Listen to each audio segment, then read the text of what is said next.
Hi, I've got the Keurig B70 model, and the problem I'm having is when I go to brew a cup of coffee, the water pump will run, and usually no water will come out of the drip hole where the Keurig cup would be located.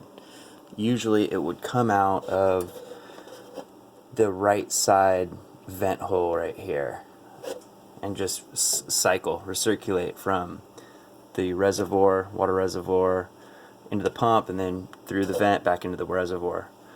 And it would just do that continuously until I either shut the power off or unplugged it. So I've seen a lot of other people have issues with the little needle right here getting clogged. In my case, that wasn't the problem. My parents had this same Keurig, and it was doing the same exact thing, and I found that the needle on their Keurig wasn't clogged either. So tore it apart a little bit, but I'll show you what it does when I brew a cup of coffee.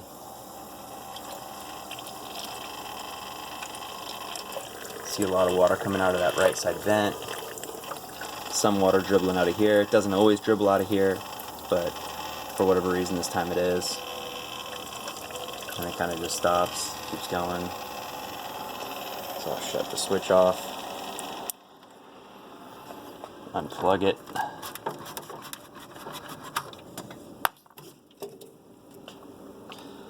And I've got it apart so I could try and figure out what the problem was.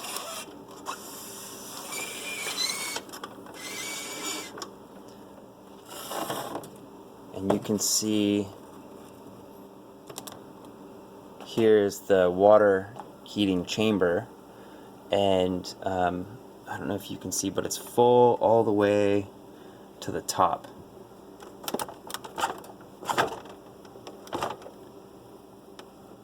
It's all the way up to the top. You can see little bubbles there. When this is in a standby mode, or not running through one of its cycles, this reservoir should never be full to the top. It should only be about 2/3 to 3/4 full. So what's going on here is when you start the Keurig and it has a the heating chamber's full of water, the logic within this microchip initializes to a state with a full chamber when it really thinks it's empty, or only 2/3 full. Then when you go to brew your cup of coffee, it doesn't see a change in the either resistivity or continuity of the water, and so it never thinks that it's filling up the chamber. So it just keeps pumping and pumping and pumping, trying to fill that chamber when it's actually already full. So that's the problem. So to cure the problem, you don't have to take this whole back cover off. There's a cover that was on the top that you can just take off. In my case, I kind of just muscled it off. They're a little tricky. But once you get it off, you can see these two main access points to the chamber, here and here. This one goes to the needle valve that'll go into the K-cup. But this one, if you take it off, you can blow some compressed air in there and then bring the chamber water down.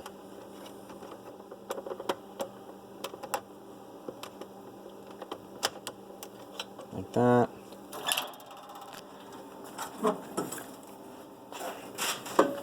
Get some compressed air.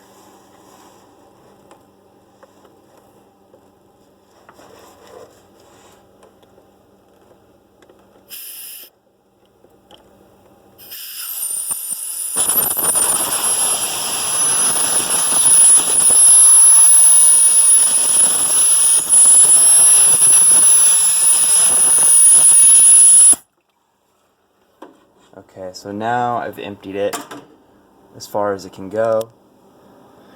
And what happened was the compressed air went in here, pressurized the heating chamber, and forced the water to come up through here and down through your K-cup area.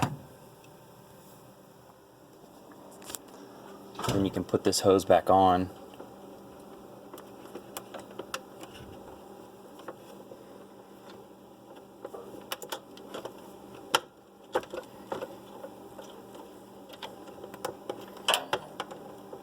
Make sure to get this little fixed hose clamp on there too.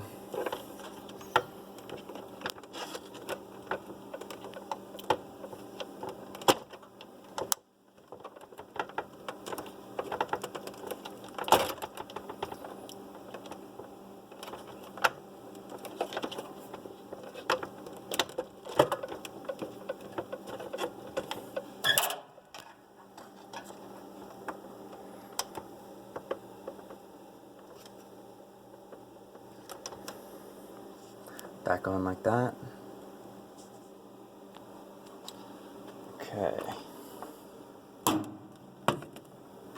let me turn this thing back around. And again, you don't have to pull off this back cover or the PCBs like I did here. I'm doing some other stuff with this one, but you don't need to do that. Plug this back in.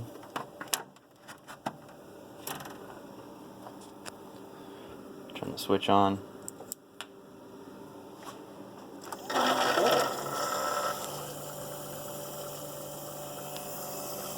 It's filling the chamber to an initialization state.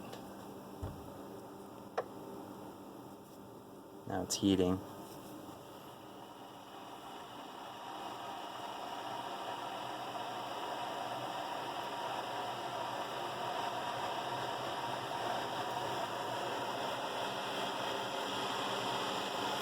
While it's heating, I'll turn it back to show the water level at more of a standby state.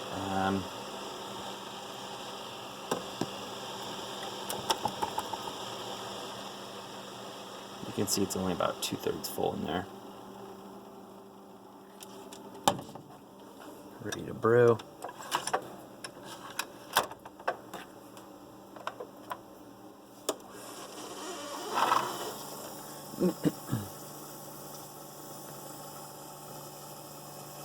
Sounds good so far. There it goes. The water pump turned off, the air pump turned on to brew the coffee.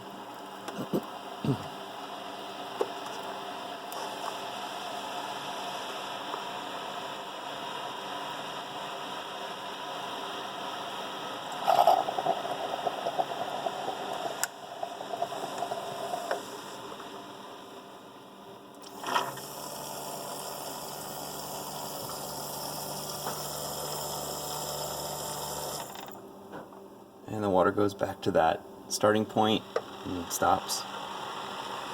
And that's it. You can put the cover back on and that's it. It's all done. So basically it's come down to a programming flaw, programming error that the software developers have got in this particular model. I don't know if other models are affected too. I'm sure they are, at least some of them. But this seems to work, so thanks.